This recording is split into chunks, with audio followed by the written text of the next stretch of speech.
Olá, meus amigos e minhas amigas.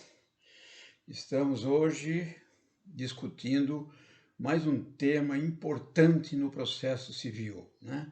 Lá na introdução do processo civil, na teoria geral do processo civil, que é a respeito da ação e da jurisdição. Toda vez que se fala em processo civil, nós obviamente não podemos esquecer de que a jurisdição é o caminho inicial para nós entendermos, né, como é que se processa, nós entendermos qual é o caminho, qual é a finalidade que deve ser atingida pelo processo civil. E essa jurisdição, ela é representada, ela é realizada através da ação, que por sua vez resulta no processo, que vai ser o caminho para se obter uma sentença e, consequentemente, a resolução de um conflito posta em discussão perante o Poder Judiciário. Então, o que significa a jurisdição, na verdade? Né? Ela é uma das funções do Estado, né?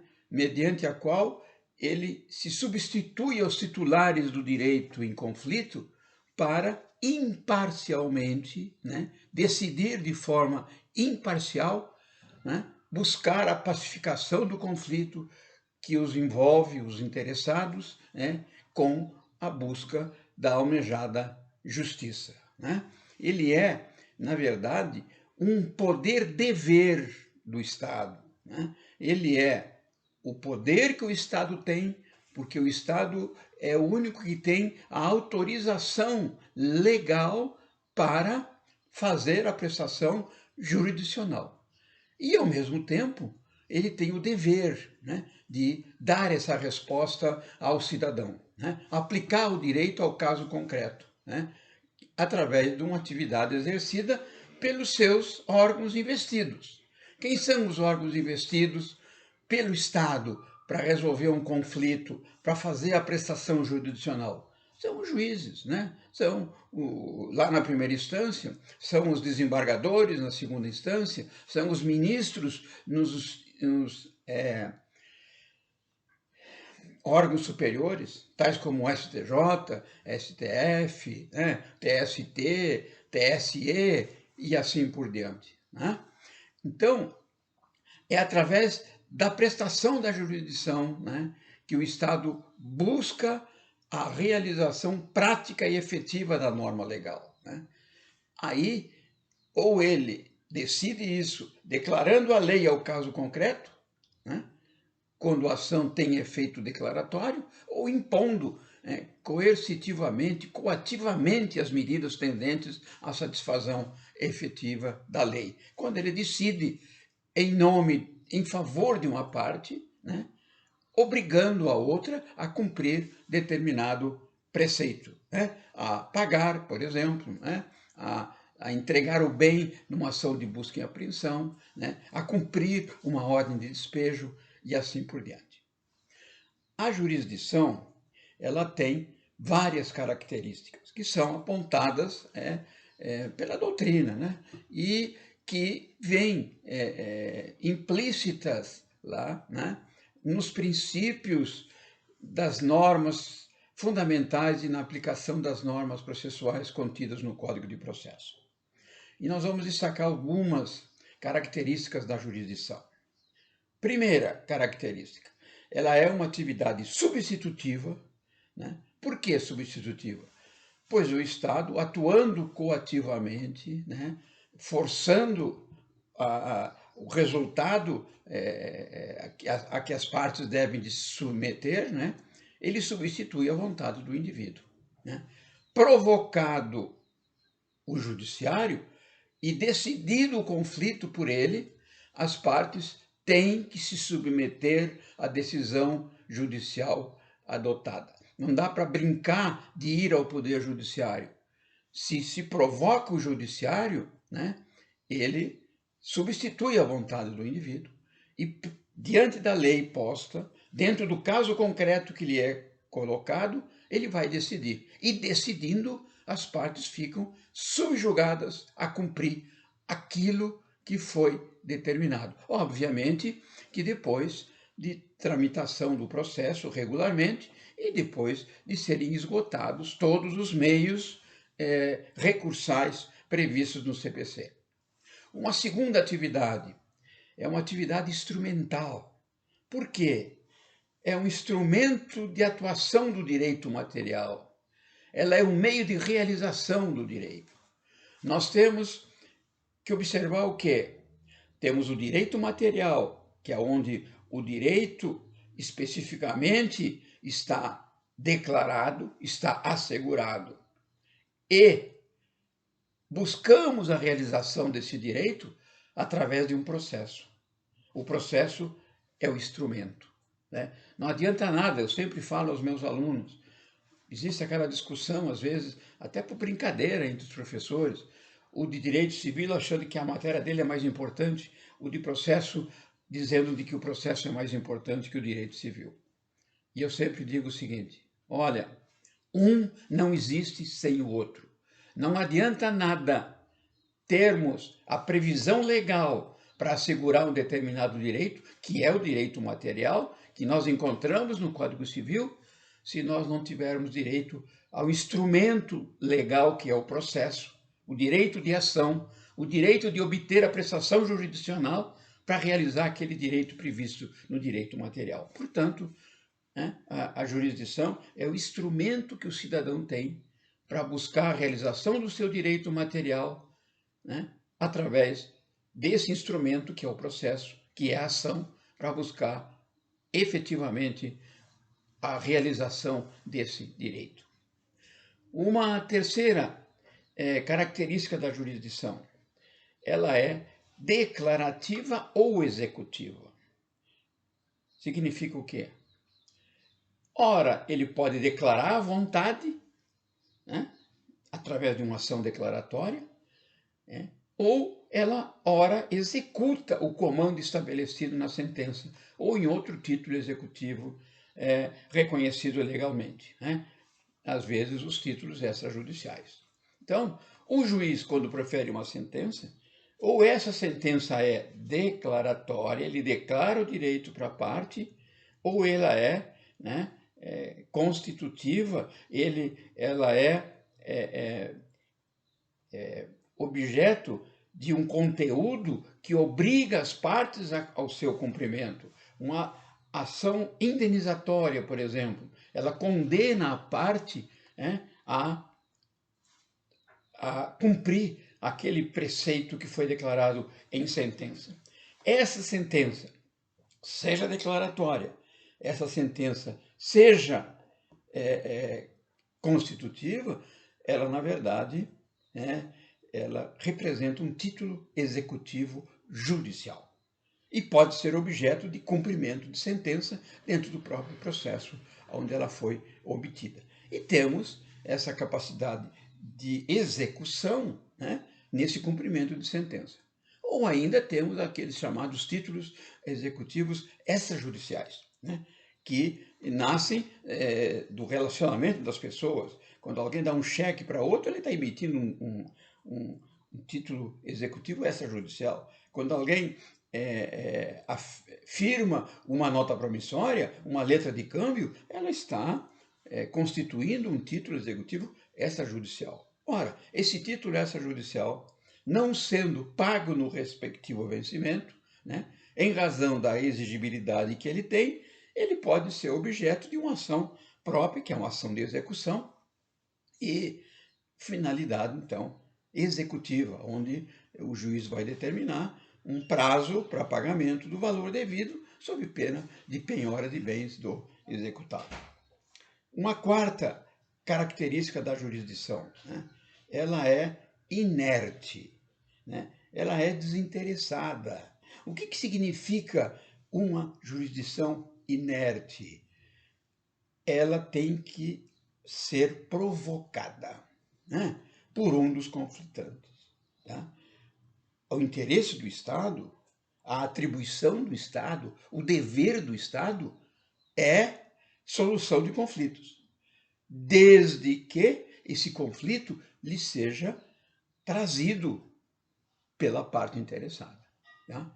Então, vocês nunca viram um juiz bater de porta em porta, um juiz mandar um WhatsApp para alguém para dizer, você não tem um caso aí para trazer aqui para o judiciário? Não. O cidadão tem que, através de um advogado, né, quando necessário, temos as exceções lá no juizado especial, ele tem que ir ao judiciário, colocar o seu conflito, e aí o Estado tem essa atribuição e tem o dever de considerar aquele pedido, né, desde que preencha as formalidades, e dar um resultado. Tá? Então, ele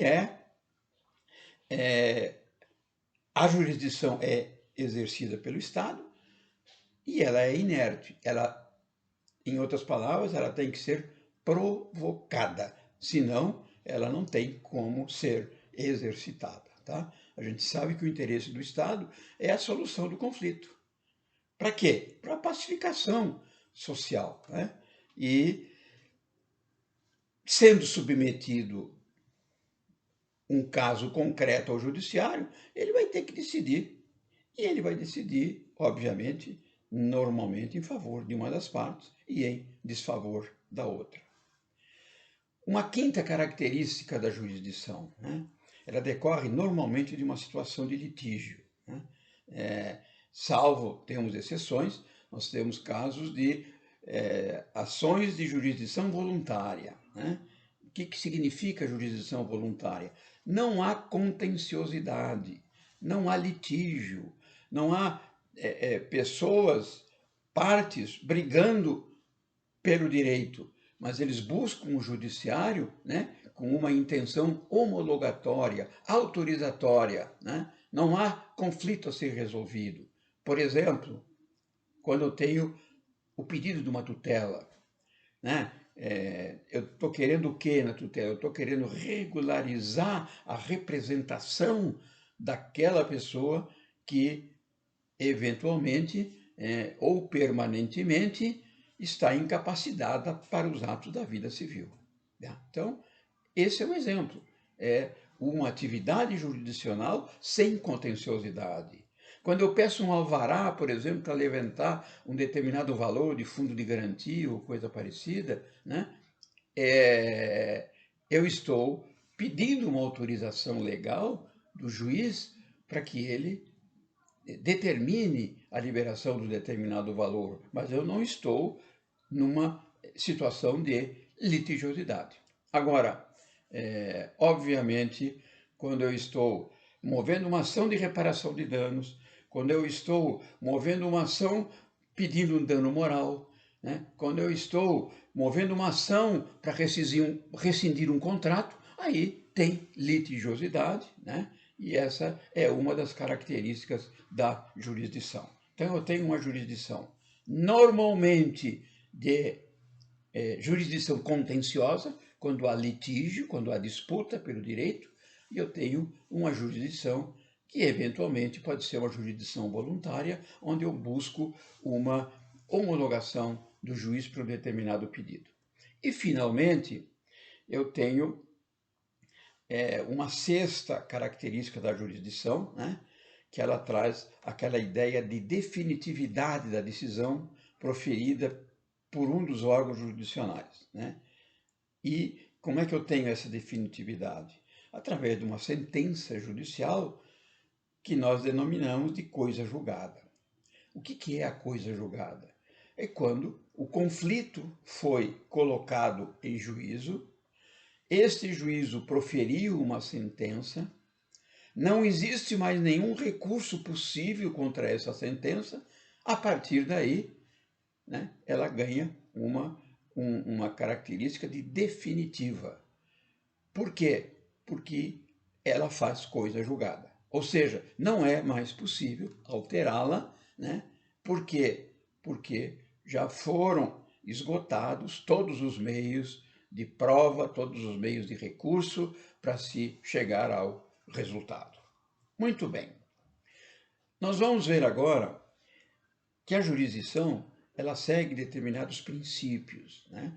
Nós temos elencados aí vários princípios que orientam a prestação jurisdicional, né? Eles são observados pelo próprio texto constitucional, né? Eles têm origem no próprio texto constitucional e no CPC. Né? E devem esses princípios da prestação jurisdicional, né?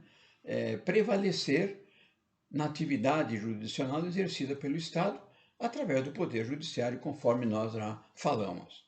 E que princípios são esses? Vamos, resumidamente, falar para vocês. Primeiro, nós temos o princípio da inevitabilidade. Né? O que significa? A jurisdição é uma forma de exercício do poder estatal e as partes são obrigadas ao cumprimento dessas decisões. Né? E se ele não cumprir voluntariamente aquilo que for decidido pelo juiz, né, o juiz pode determinar a via coercitiva através da execução do seu julgado. Tá? Então, um primeiro princípio é da inevitabilidade. Né? Depois de posta a discussão em juízo, aquilo que for decidido tem que ser cumprido, né? Em razão desse princípio da inevitabilidade. Nós temos um outro princípio, o princípio da indeclinabilidade. O que significa? A Constituição garante o amplo acesso à justiça. Né? Então, ela assegura que nenhuma lesão de direito deixará de ser apreciada pelo Poder Judiciário. Significa o quê? Sendo provocado o poder estatal, através do Poder Judiciário, o Estado tem o dever de solucionar os conflitos de interesse. Alguém pode chegar e me dizer, mas e se não tiver uma lei específica para decidir? E nós vemos, de vez em quando, situações que são postas e que não tem previsão legal. Assim mesmo, o juiz não pode deixar de decidir. Se não tem lei, se não tem normativo, o juiz é obrigado a decidir de acordo com os costumes, de acordo com a jurisprudência. Né? Por quê?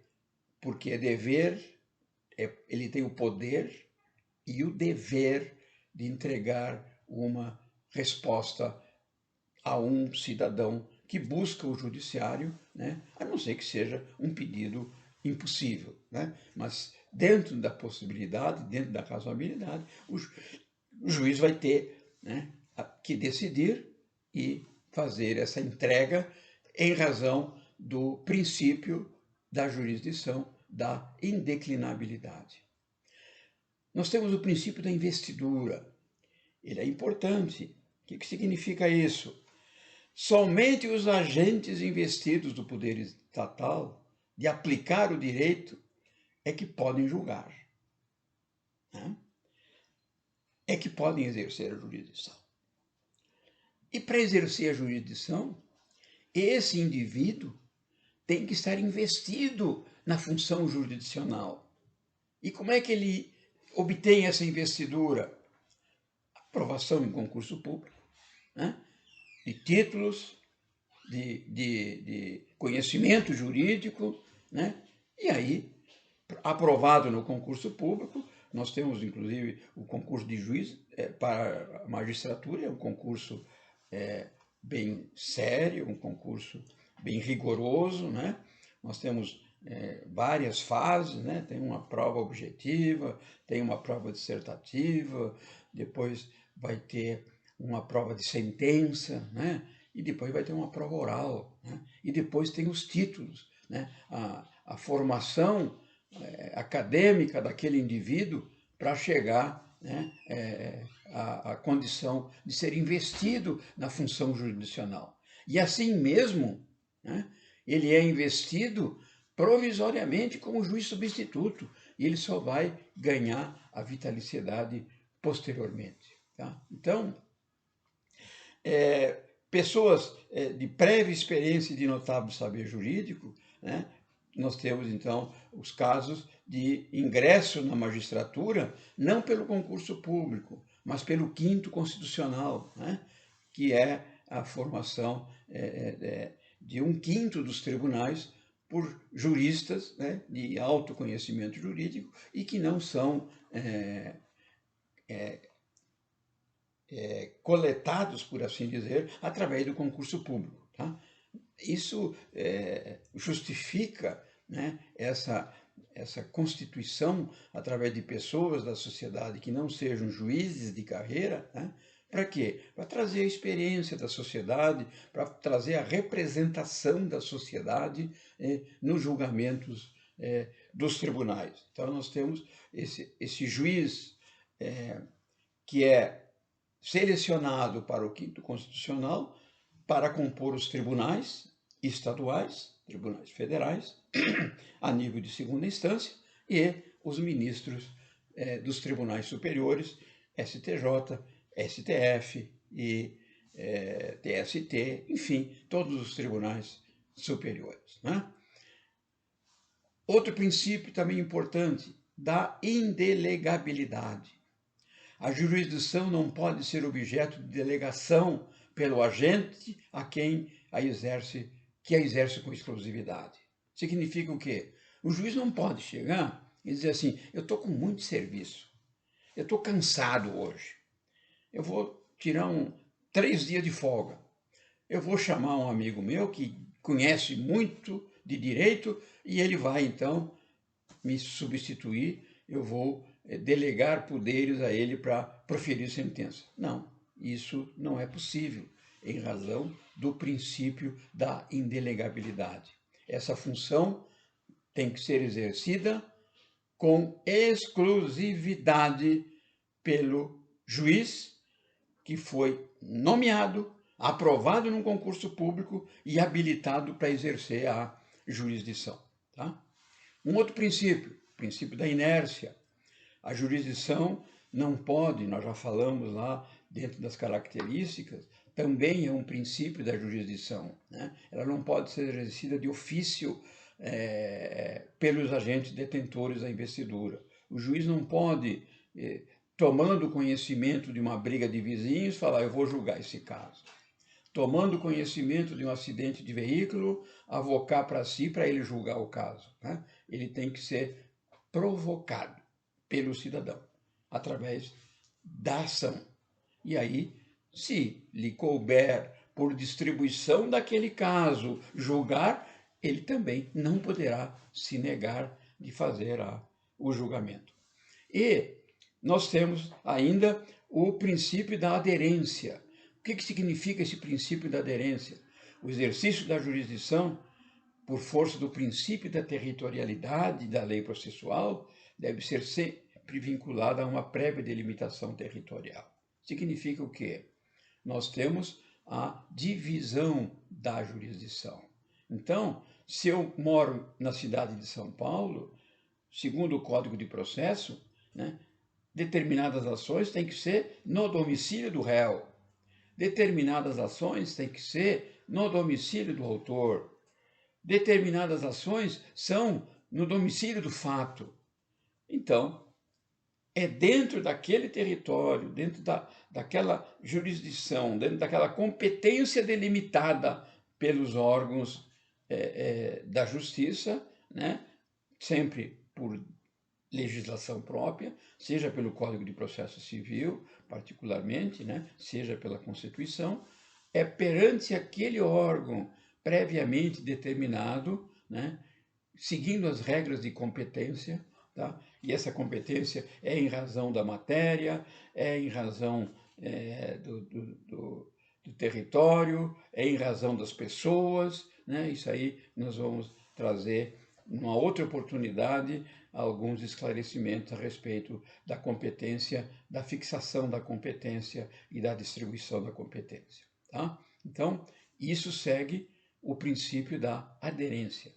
Só o juiz daquela determinada jurisdição pode julgar um caso que esteja atrelado, distribuído perante aquela jurisdição. E, finalmente, nós temos o princípio da unicidade, né? A gente fala, às vezes, em jurisdição civil, jurisdição penal, né? Jurisdição trabalhista, né?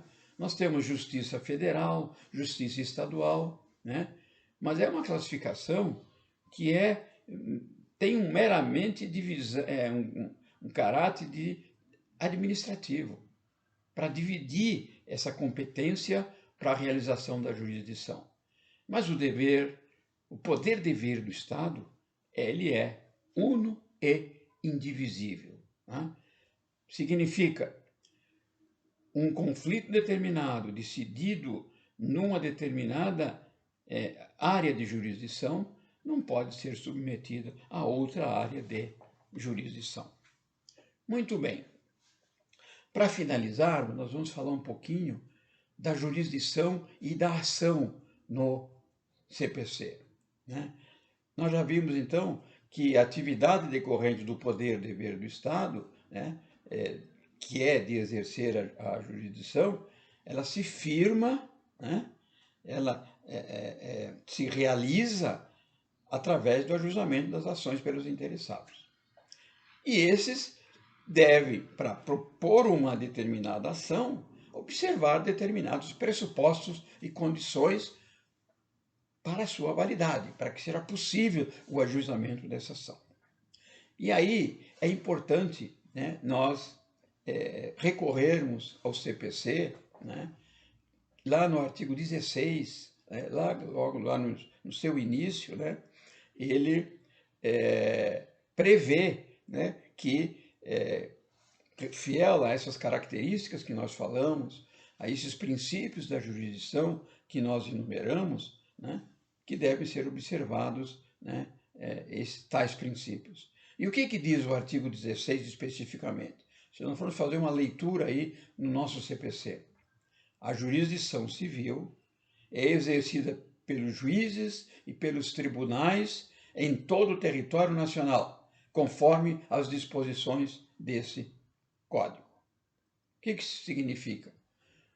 Para distribuir uma ação, né, eu tenho que recorrer ao CPC para saber, né, o cabimento daquela ação, né, a possibilidade do ajuizamento daquela ação e o preenchimento de determinados pressupostos. Pressupostos esses que vêm, né, denominados como condições da ação. E quando nós falamos em condições da ação, nós damos um passo em frente e vamos no artigo 17 do CPC, né? Lá, o artigo 17, ele estabelece, né, os pressupostos para o exercício da jurisdição. E o que ele diz? Artigo 17, vamos lá. Para postular em juízo, é necessário ter interesse e legitimidade. São os dois pressupostos, né? Quando alguém nos coloca um caso concreto, né, e nós, como advogados, vamos analisar o caso, primeira coisa que nós temos que ver para saber se aquele indivíduo, né, tem interesse, tem direito de ação. Nós temos que fazer aquela pergunta: onde está o interesse? E essa pessoa tem legitimidade para procurar o direito? Esses pressupostos, então, como é que podem ser compreendidos? Repito, interesse e legitimidade. O que significa esse interesse? Ele emerge do binômio necessidade e utilidade. O indivíduo, ele tem, por exemplo, uma casa alugada. Ele tem direito de receber um aluguel.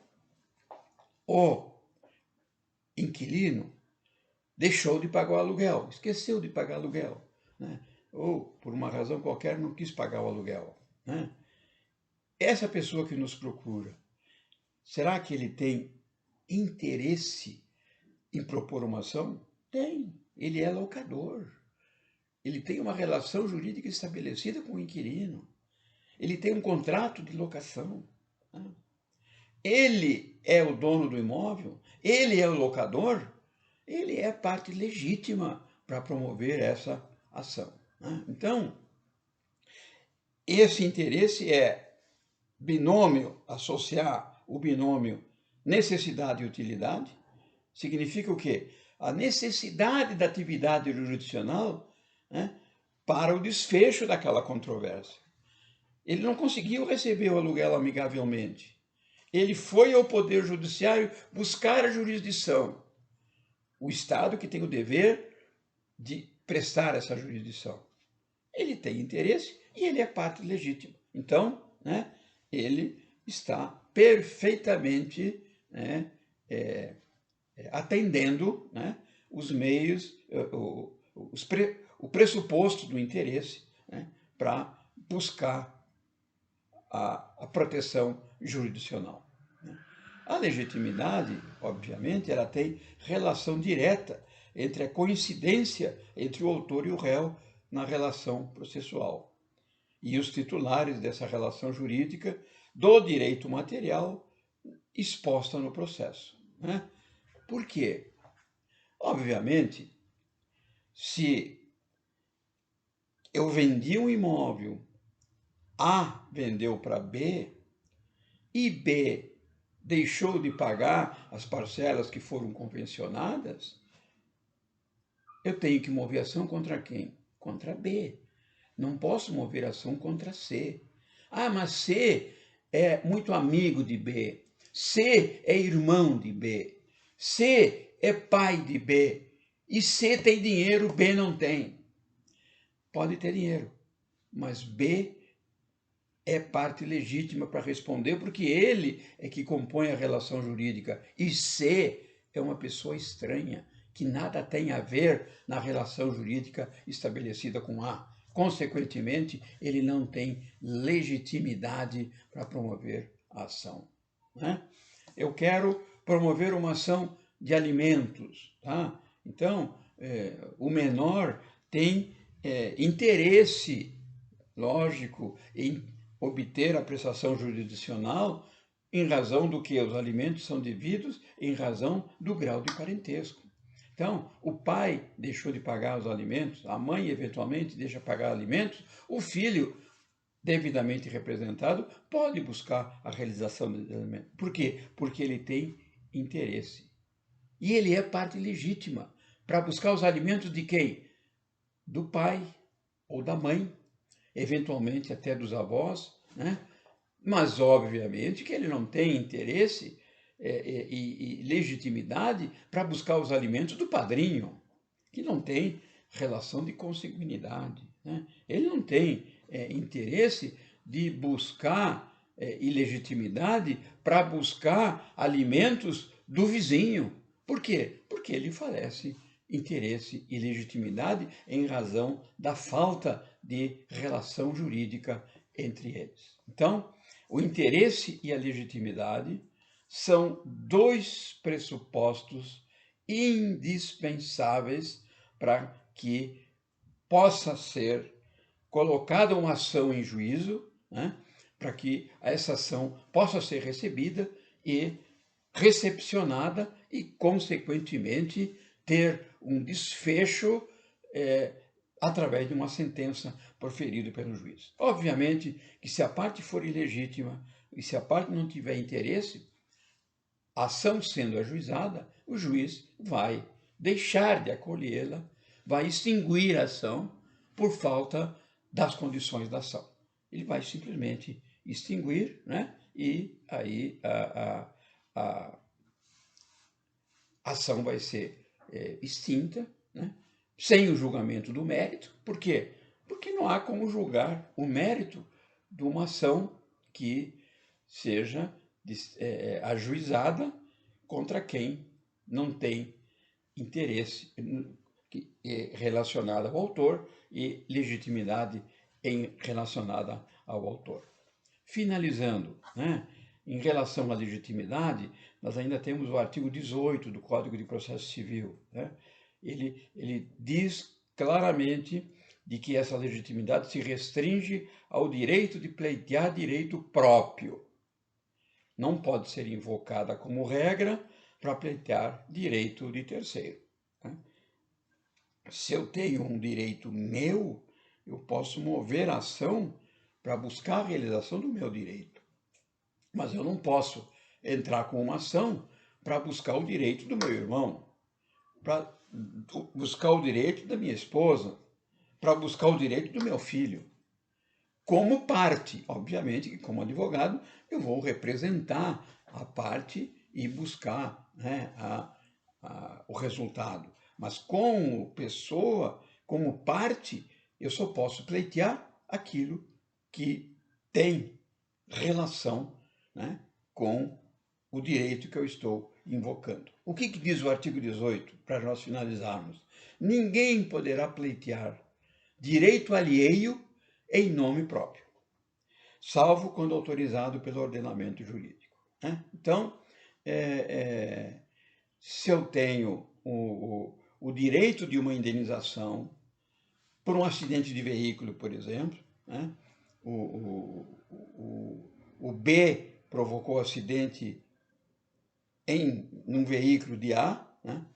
Eu não posso simplesmente dizendo, bom, B estava com um carro fora de moda, como se fala, um carro já velho, ele não tem bens, eu vou entrar com ação contra o pai dele, que o pai dele é comerciante, estabelecido e tem condições de pagar. Eu não posso promover ação contra o pai. Por quê?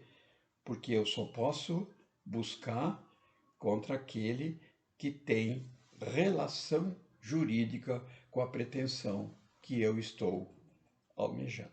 Tá? Então, eu não posso buscar direito do meu filho, porque o meu filho não quis mover uma ação de indenização por dano moral.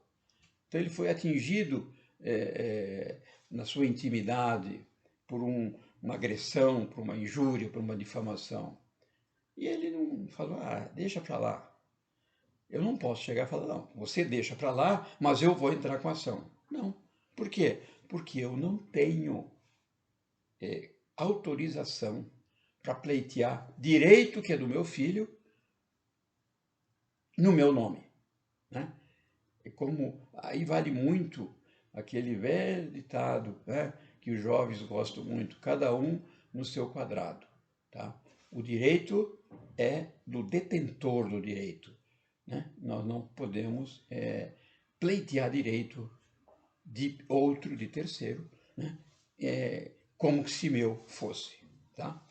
Essas observações que nós fizemos, vocês podem revê-las, né?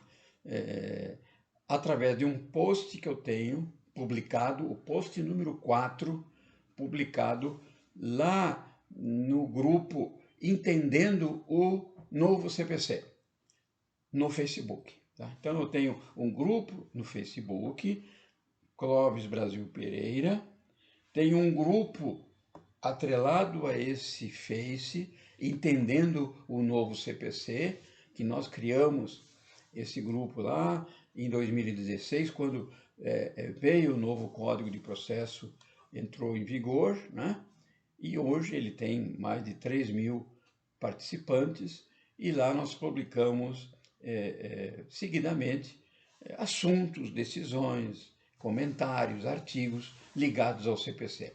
E lá eu tenho o post número 4, já tenho o post número 1, número 2, número 3, número 4. Estou postando semanalmente alguma coisa para fazermos uma revisão do CPC. Né? Esse é o objetivo, para poder levar um pouco de informação, um pouco de conhecimento aos acadêmicos, aos estudantes e aos operadores do direito. Muito obrigado. Divulguem o nosso site proleges.com.br, divulguem o nosso grupo Entendendo o Novo CPC, atrelado ao Facebook Clóvis Brasil Pereira, e se inscrevam no canal YouTube, né? Entendendo o CPC. Novas informações, novos vídeos chegarão em breve. Um abraço e tenham todos uma boa semana.